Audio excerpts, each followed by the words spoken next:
Hello everyone, I am Reena Kumari, Assistant Professor English at Government Girls College, Bara.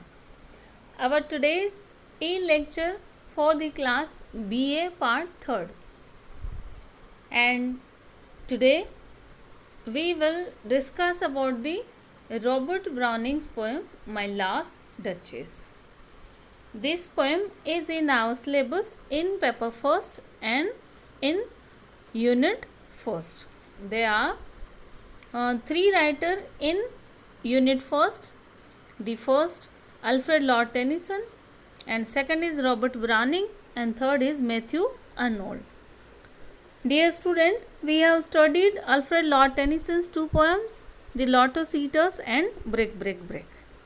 And the second writer is Robert Browning, and we have his poem My Last Duchess in our syllabus. Okay. First of all, we should know about the poem My Last Duchess. It is a dramatic monologue because Robert Browning is considered as a writer, as a poet of dramatic monologues. There are many famous dramatic monologues of Robert Browning. We will study in next in our syllabus also, in our MS syllabus also. Okay, and here we have his dramatic monologue My Last Duchess. Dear student, here question arises that what is dramatic monologue?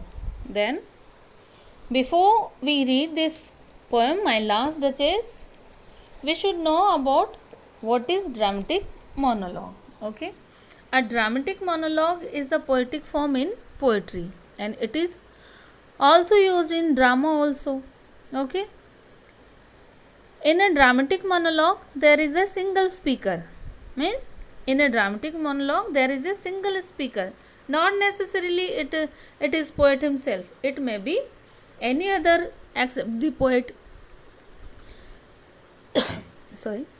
In a dramatic monologue there is a single speaker, and the speaker expresses his thoughts, addressing them to a silent author.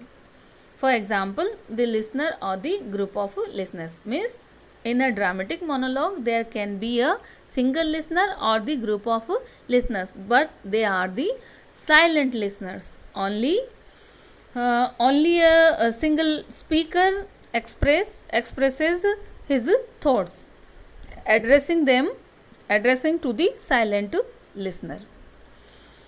But a speaker has to guess the questions which occurs in the listener's mind. Means listener is silent, but the speaker in the monologue has to guess the questions which occurs in the mind of listeners. Thus, the setting of this poetic work becomes the dramatic, and a speaker becomes a monologue. Okay, means only the speaker can express his thoughts aloud, not a listener. So this creates the dramatic situation. In a dramatic monologue, the single speaker utters his thoughts, addressing to the listeners. A dramatic monologue is a psychoanalysis of the soul. The purpose of the dramatic monologue is to reveal the character of the speaker.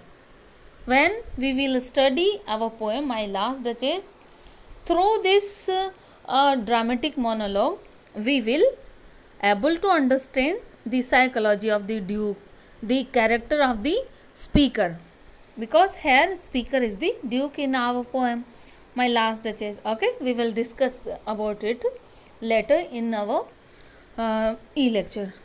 Okay, for example, Robert Browning is considered as the master of the dramatic monologue, and he wrote My Last Duchess. And the dramatic monologue My Last Duchess reveals the character of the duke. So guys, here everybody knew about the dramatic monologue. What is the dramatic monologue? Now let's First of all, get ready with your textbook also. Please open your books, open your text of the poem My Last Duchess, as you have seen in on your screen. Okay, this is the text of our poem My Last Duchess, written by Robert Browning. This is in dramatic monologue form and having total 56 lines.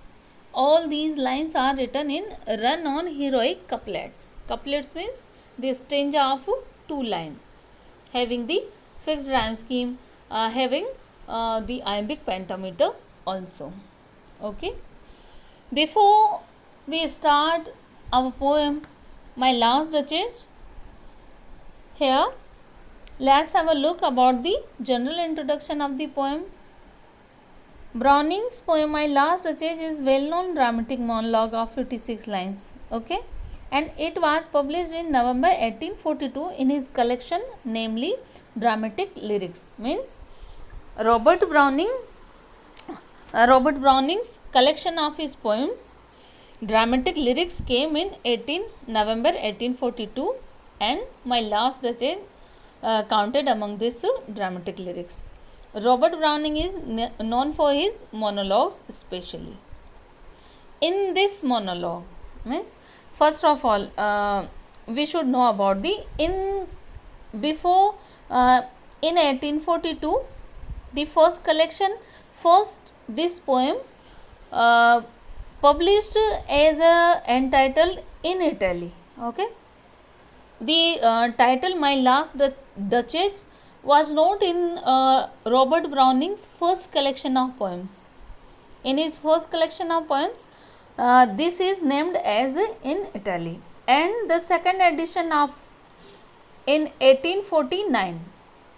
In 1849, the second edition of his collection of poems has the present title as My Last Duchess. Okay, and in this monologue, the speaker is a duke.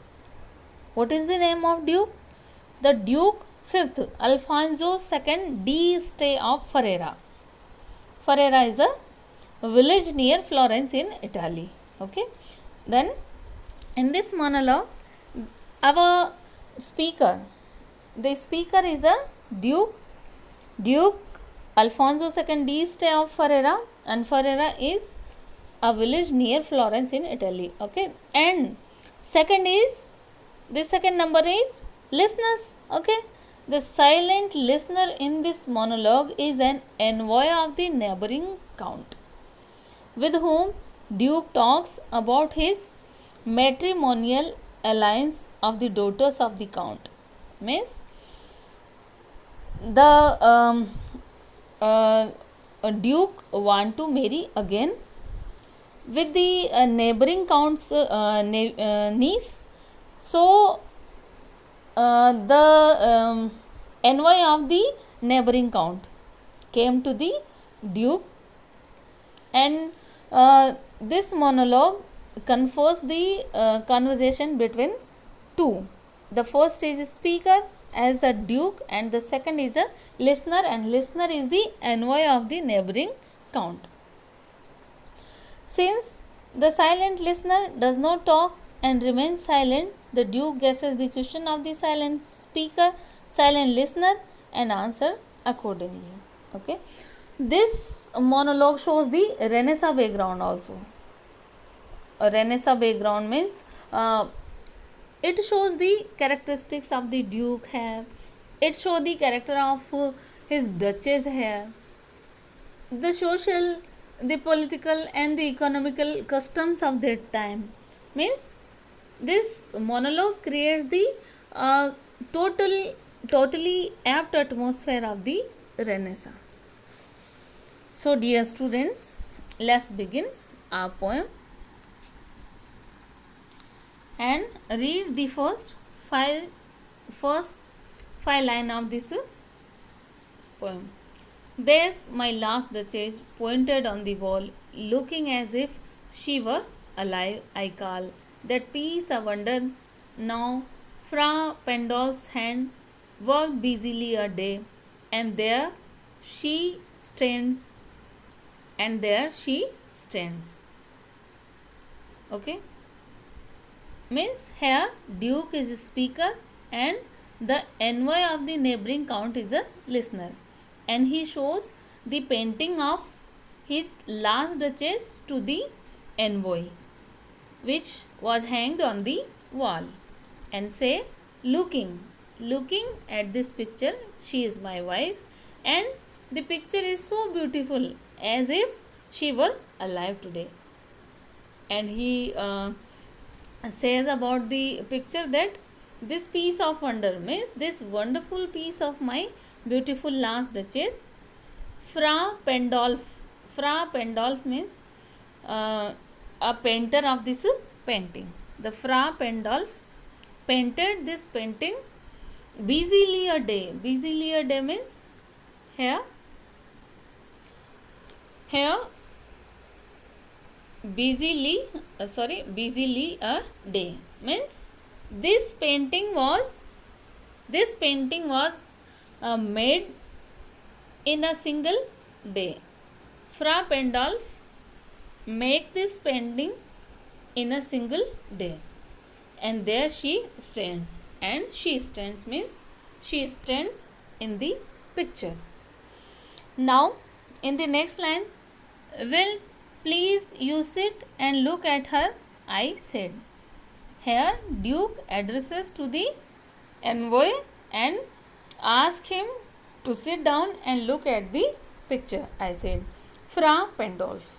He stresses here the name on Fra Pendolf by design, for never read strangers like you that pictured countenance, that depth and passion of this earnest glance, but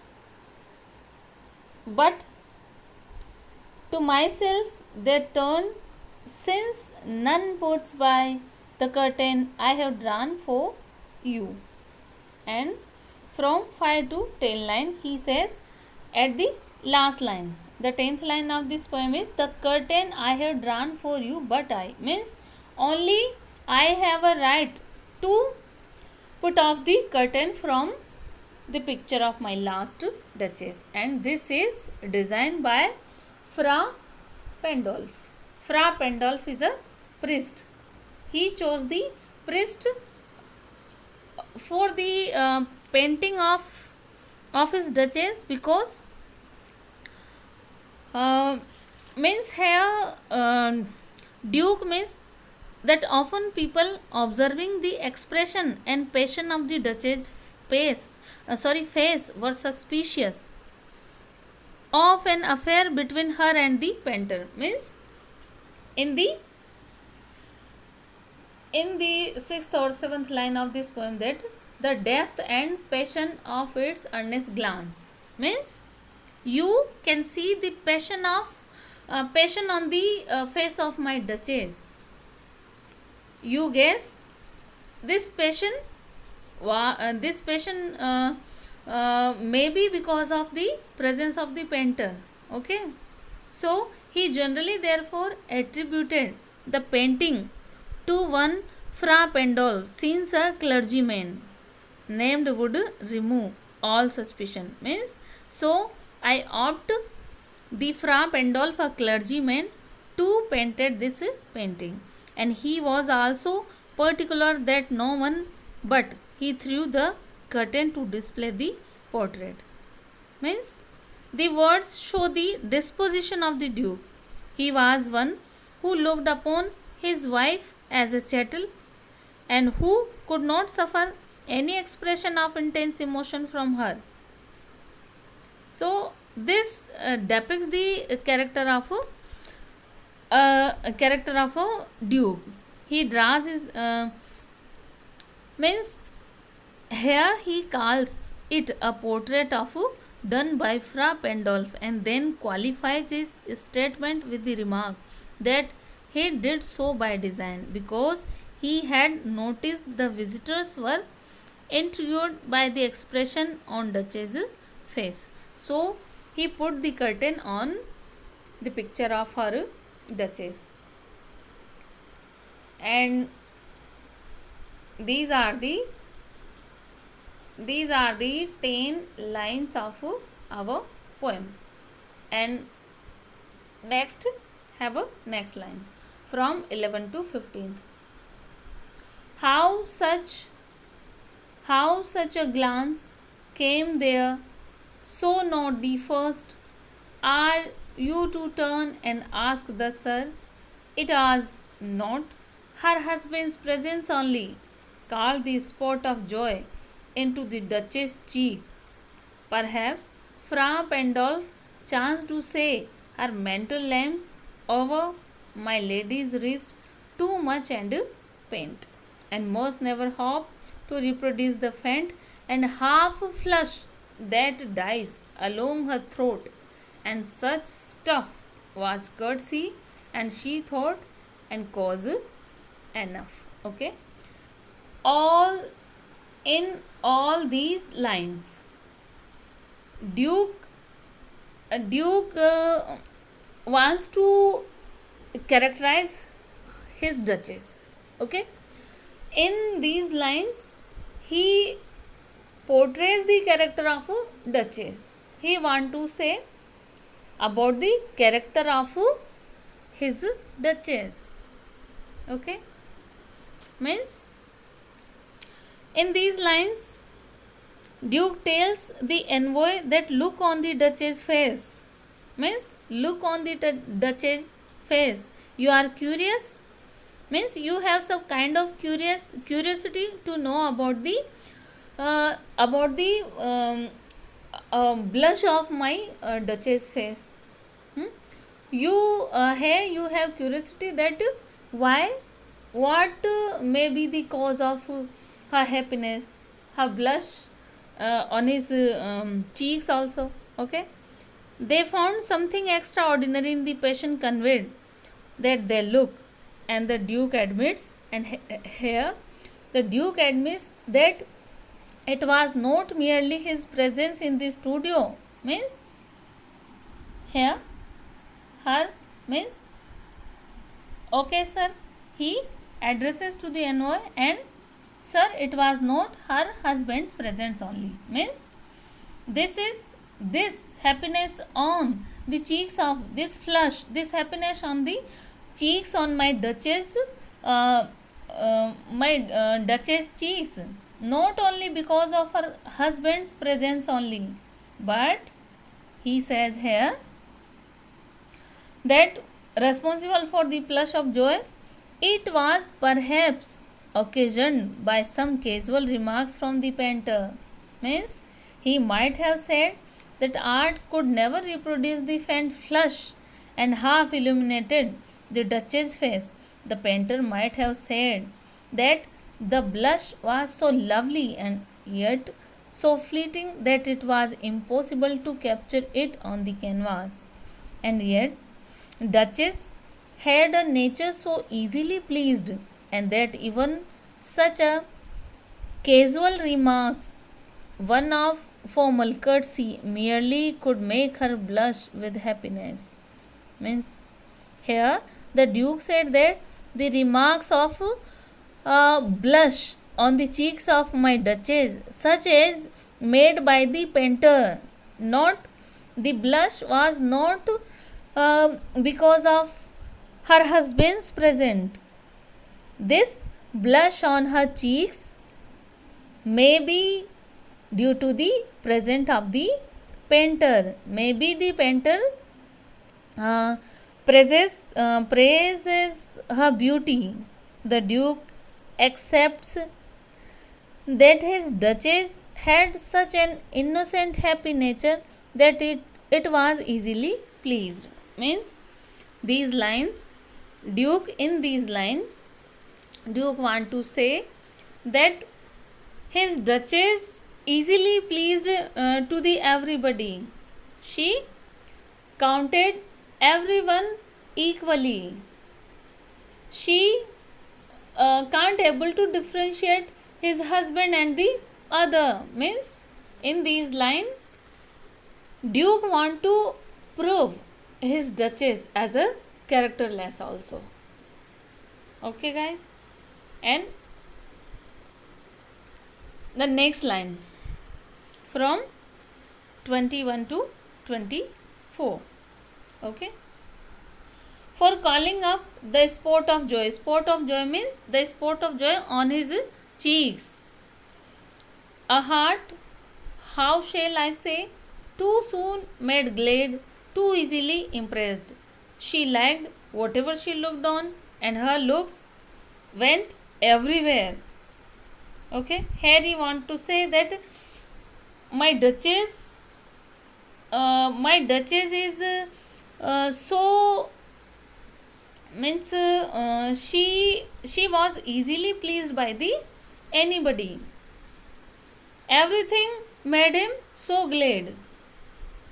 She was easily impressed by the everyone, everybody, everything, and she liked everything she looked on. She liked whatever she looked on, means she liked everybody, everything.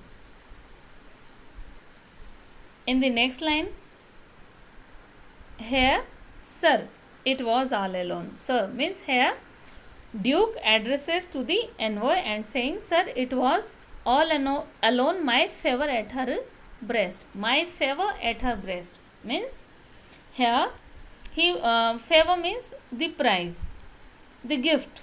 Okay, when a duke came to his duchess with a gift, she counted my gift as similarly as the flower bouquet of the ordinary flowers given by such officious fool, even by the our servants also.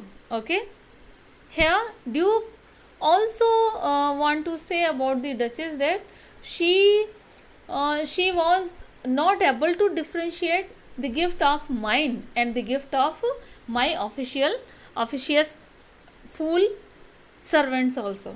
Okay, and the bough of cherries some officious fool broke into the orchard for her, and the white mule she rode with round the terrace, and all and each would draw from her alike.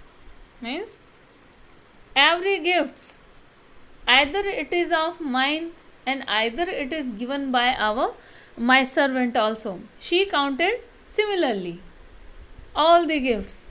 Okay, and the approving speech or blush at least means she smiled at least to the everybody's gift, means she thanked men good but ranked somehow, I know not how, as it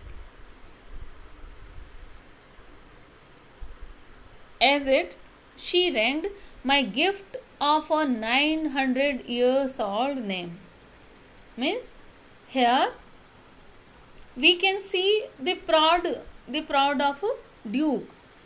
He feels proud on his ancestry. Means here he says my gift of 900 years old name, means my ancestry of the 9 years old. She counted me and my servants equally. She smiled equally with the gift of mine and with the gift of my servants also. Okay, with the anybody's gift, who would stoop to blame this sort of trifling, even had you skill in speech which I have not, to make your will, and quite clear to such an one, and say just this or that, in you disgust me, and there you miss, or there exceed the mark, and if she let, even then would be some stooping, and I chose never to stoop. Oh, sir, she smiled, no doubt, whenever I passed her, but who passed without much the same smile. In here, look in these lines, okay? Means I she don't want to understand. She don't want to understand the richness of my name, the 900 years old name, my ancestry. She counted my ancestry as similarly as my servants. And this grew day by day. This became intolerable to me, unbearable to me. Means he said, no doubt, sir. She smiled. She smiled every time whenever I passed uh, um, from uh, and as in the line number 45. These 5 words are the very tragic of this monologue. Okay, these 5 words. Look at the line number 46. Okay, this grew means this behavior of my duchess grew day by day, and it became intolerable for me. Then I gave commands.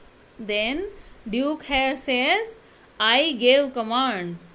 Then all smiles stopped together. Okay, dear student, note down these 5 words. These 5 words are the greatest tragic words of this monologue.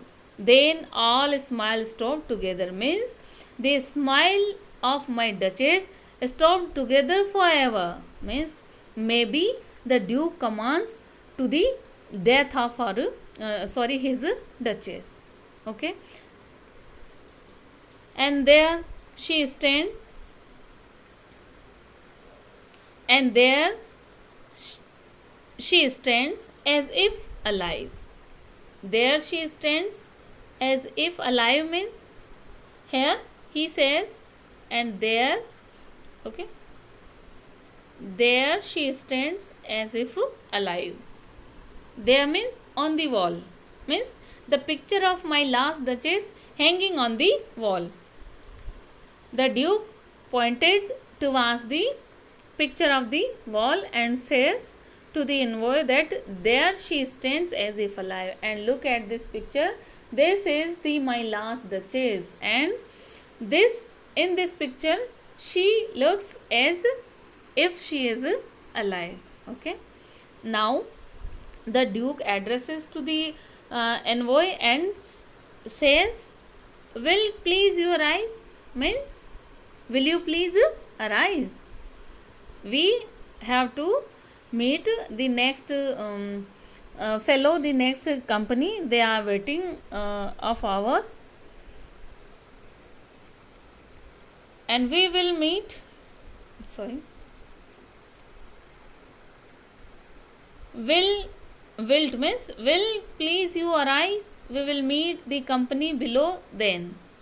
Means we have to go below, and there are many person who are waiting for me. I repeat, the count, your master's known magnificence is ample warrant that not just pretense of mine of Dory will be disallowed. Means in this line we can say the next characteristic of the duke. Okay, the next characteristic of the duke. In this line,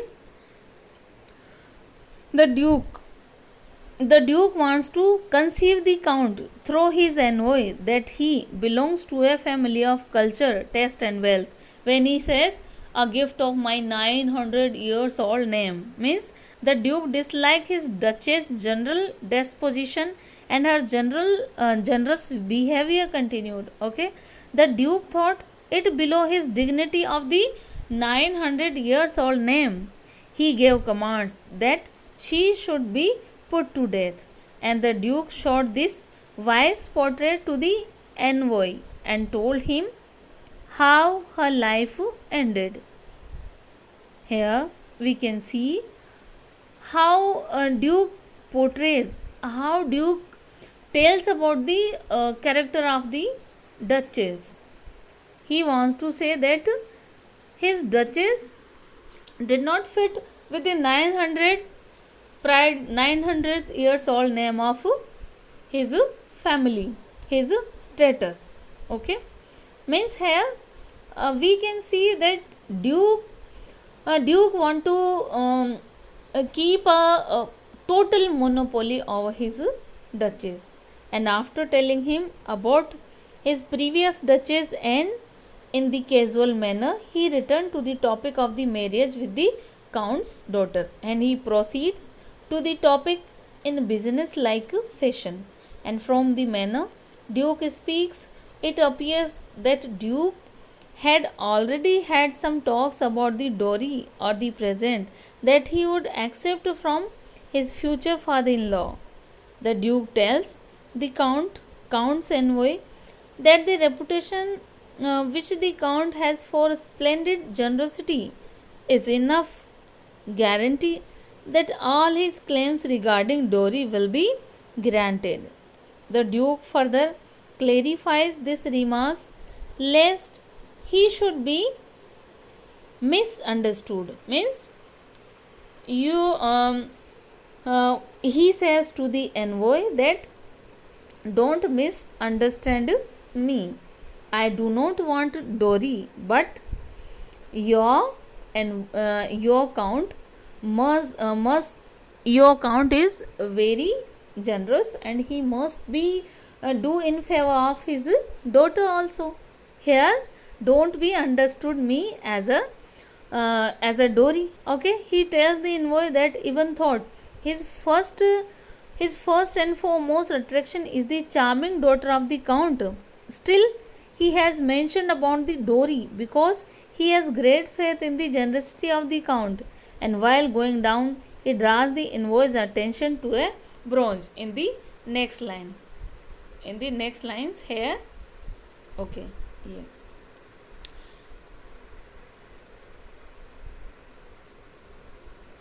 In the next lines, okay.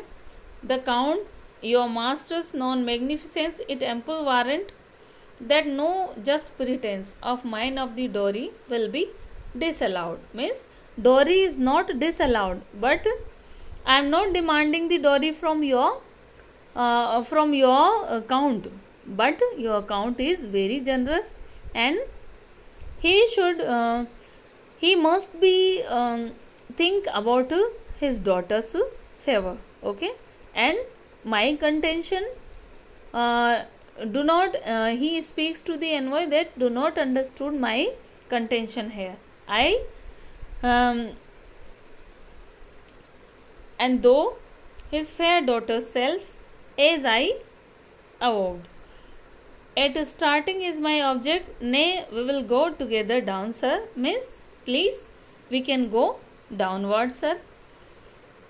And nay we will go together down, sir. Notice Neptune though taming a sea horse through a rarity which Claus of Innsbruck cast in a bronze for me. Means these lines also represent the characteristics of the Renaissance. Main characteristic of Renaissance means Duke's love of the painting, Duke's love of sculpture also. Okay. Then now he tells the envoy, while going down, he draws the envoy's attention to a bronze statue of the Neptune, the sea god. He tells the envoy that this pose of Neptune taming a sea horse is a rare one. He also informs the envoy that the bronze statue was made for the Duke by the Claus of Innsbruck. The Duke wants to dowry to be worthy of his status, or at least what he considers to be is to be. It is significant that Browning makes him speak first of the dowry and then of a of the lady. That shows which is more important to him. Obviously, love has no place in such contracts entered into by him. We expect that in a short while he would treat his second wife in the way. Which way? In the way he treated the first, his first duchess. The same fate awaits her. Means maybe it would be happen with the second wife of Duke also. This show the character of a Duke. Means this is our poem My Last Duchess, the dramatic monologue My Last Duchess by Robert Browning. I hope you all of you student, I hope you can have you understood the meaning of this poem. You understood the line by line meaning of this poem, and in our next video we will have some question regarding this poem My Last Duchess. Means many questions are asked in our examination, so we have just idea what kind of questions may be asked in our examinations also. Okay, so please carry with me in our next video, next e-lecture, and next e-lecture contains the question and answer of the poem My Last Duchess. Okay, dear students, have a nice day and enjoy your studies.